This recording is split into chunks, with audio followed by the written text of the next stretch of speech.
Mega power star Ram Charan Tej వ్యక్తిగత జీవితం professional life నుంచి ఒక రేంజ్ లో దూసుకుపోతుంది. RRR సినిమాతో గ్లోబల్ స్టార్ గా మారిపోయిన చరణ్ 11 సంవత్సరాల తర్వాత ఇటీవల కూతురు పుట్టడంతో ఫుల్ ఆనందంగా ఉన్నారు. జీవితం అన్ని రకాలుగా పాజిటివ్ వైబ్రేషన్స్ తీసుకొస్తూ ఉంది. ఇదిలా ఉంటే జూన్ 20న కూతురు క్లింకారా పుట్టగా 10 రోజుల తర్వాత ఉయ్యాల ఫంక్షన్ మెగా మరియు ఉపాసన ఫ్యామిలీ చాలా గ్రాండ్ గా నిర్వహించారు.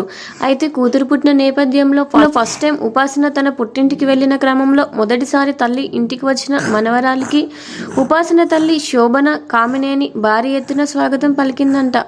ఈ క్రమంలో దిష్టి తీసిన వ్యక్తికి దాదాపు ₹1,00,000 ఇచ్చినట్లు సమాచారం. ఇదే సమయంలో మనవరాలి బంగారు పాదముద్రలు కూడా తీసుకురావడం జరిగిందంట. దానిని ఒక ఫ్రేమ్ లో పెట్టి ఆమె డెకరేట్ చేయబోతున్నట్లు వార్తలు వస్తున్నాయి. కూతురు పుట్టిన గడియలోనే అపోలో ఆసుపత్రిలో ఆ రోజు పండగ వాతావరణం నెలకొంది.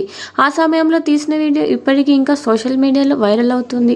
చిరంజీవి చాలా భావోద్వేగానికి గురయ్యారు. కాగా మనవరాలు పుట్టిన నెల రోజుల తర్వాత ఇటీవల ఫస్ట్ టైం ఇంటికి రావడంతో శోభన కామినేని అద్భుతమైన ఏర్పాట్లు చేయడం జరిగింది.